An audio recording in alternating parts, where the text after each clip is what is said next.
Marc Bidot, bonjour. Bonjour. Vous êtes le PDG de Bilendi. Vous rencontrez des investisseurs au forum Ports en Parc. Avant de parler des dernières actualités, comment s'est passée l'année 2024 pour Bilendi? Alors 2024 a été une vraie année de transformation du groupe, puisque nous avons réalisé une petite acquisition dans l'UX Research, la société Tandems, et puis surtout une très grosse acquisition, la société NetQuest, qui a été annoncée en décembre 2024, qui nous permet de racheter le leader en Amérique latine et en zone Ibérie, combiné avec toute une série d'initiatives stratégiques de développement d'intelligence artificielle et de nouvelles plateformes. Donc le groupe s'est complètement transformé à travers ces différentes actions. On sait que vous aviez fait déjà un premier chemin, notamment au niveau européen, mais par rapport au marché des études dont on parle avec vous et des panels, c'est quelque chose qui a de toute façon une dimension mondiale. Ah oui, oui, et même un client local, français ou allemand, va vous acheter ce qu'on appelle des répondants de la donnée locale, française ou allemande, mais il a des clients multinationaux qui vont vous demander 5, 10, 15, 20 pays du monde. C'est pour ça que nous nous sommes structurés pour opérer maintenant des panels dans 37 pays du monde pour répondre aux demandes de nos clients. Quand on regarde justement les différents marchés, est-ce qu'il y en a quand même qui se distinguent? Parce qu'on pourrait dire qu'il y en a où il y a beaucoup de croissance, ou est-ce que globalement on retrouve à peu près les mêmes niveaux de croissance? Alors maintenant, on couvre toute l'Europe, toute l'Amérique latine. Notre première zone, ce n'est pas la France, hein, c'est la zone Allemagne, Suisse, Autriche. Après, je dirais que c'est la France, l'Espagne est très gros maintenant. Il y a des cycles. On a connu une très bonne année en zone allemande l'année dernière, bien que la macroéconomie allemande n'ait pas été très bonne. On a eu une très bonne performance en Allemagne et ça continue en 2025.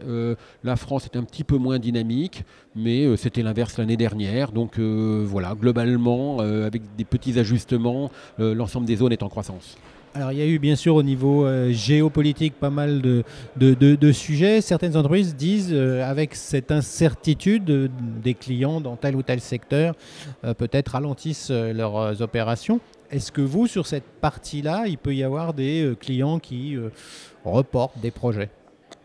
Alors, on a été un peu impacté en France, notamment par la dissolution, parce qu'un certain nombre de gros projets liés au gouvernement ont été mis en suspens, repoussés. Et on a vu aussi quelques conséquences au niveau des industriels, des acteurs économiques, hein, à travers les instituts d'études. Sinon, globalement, on n'a pas vu d'impact très significatif dans les autres pays du monde. Et on sait que le secteur des études de marché aime bien aussi les interrogations, les changements. Hein, parce que quand on se pose des questions sur qu'est-ce qui va se passer, parce qu'il y a quelque chose de nouveau, la première réaction des acteurs gouvernementaux et économiques, c'est de faire des études de marché. Donc on n'est pas totalement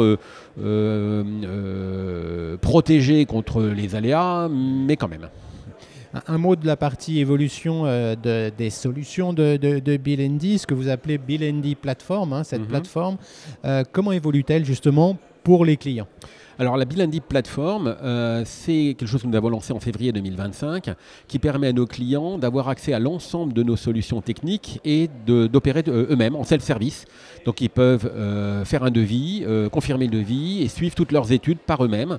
Ça illustre l'évolution de notre modèle économique de do it yourself, pour dire un anglicisme, mais d'automatisation complète où le client va pouvoir, notamment pour les projets simples, être complètement autonome, mais il aura toujours en parallèle le support de nos équipes internes s'il en a besoin. Vous, ça a consisté en des investissements, bien sûr, pour arriver à cette plateforme. Il faut on va dire, la maintenir aussi à jour. Ça fait partie Alors oui, c'est un très gros projet, parce qu'en fait, c'est la même plateforme que celle que nous opérons en interne, mais donner accès à l'externe. Et c'est évidemment pas du tout les mêmes interfaces. Nos équipes ont sur des interfaces extrêmement optimisées, mais peut-être un petit peu complexes pour un client final, mais ils ont accès au même système. Et je rappelle que la Bilendi Platform donne accès à tout, nos solutions de collecte de données par panel, mais également à la Bilendi Discuss, qui est une plateforme d'études de marché à laquelle on peut avoir un accès direct à travers la porte d'accès Bilendi Platform. Alors on sait, on a beaucoup parlé d'intelligence artificielle, mais soyons concrets avec vous. Qu'est-ce que ça va apporter dans ce type d'interface justement? Alors on a maintenant complètement transformé notre logiciel Bilendi Discuss dans lequel il y a l'intelligence artificielle du début à la fin qui permet de mener une étude de marché entièrement assistée par de l'IA. On pose sa question à Barry, Bill&D Artificial Research Intelligence. À partir de là, Barry est capable de faire tout le questionnaire, le guide d'entretien, modérer et poser les questions aux répondants et les relancer si nécessaire, faire l'analyse et faire un reporting complet, un PowerPoint avec un executive summary et une présentation de 20 ou 30 slides. Donc vous pouvez être complètement autonome, ce qui vous donne un gain de coût considérable, de temps aussi. Vous pouvez faire en 24 ou 48 heures, ce qui souvent prenait un mois, et vous pouvez faire des projets qui n'étaient pas possibles avant de faire. Est-ce qu'il y a toujours des opportunités sur le marché? Vous avez parlé de la dernière, mais est-ce que le marché est toujours en phase de consolidation?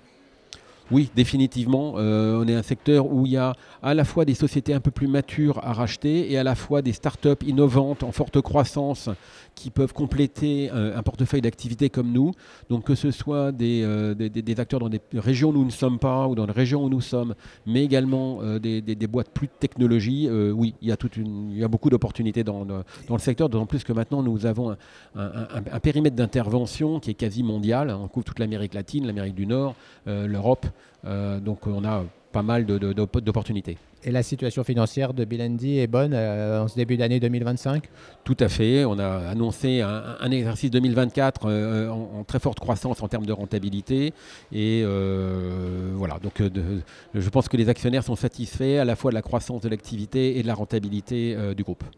On parlait un peu des sujets effectivement d'incertitude géopolitique. Il y a beaucoup d'investisseurs ici qui veulent savoir un peu comment vont se passer les prochains mois. Qu'est-ce que vous leur dites, vous, quand vous les rencontrez?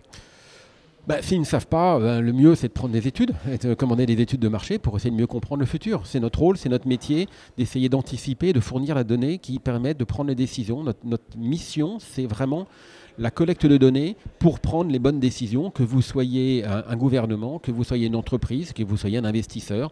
Voilà, c'est le meilleur des choses à faire. Donc vous restez confiant sur cet exercice? Tout à fait. Pour le moment, on est tout à fait un exercice de croissance et on va aussi bénéficier de toutes les synergies avec le groupe NetQuest qu'on a acquis en début d'année. On en reparlera bien sûr. Merci Marc Bidou. Merci, à bientôt.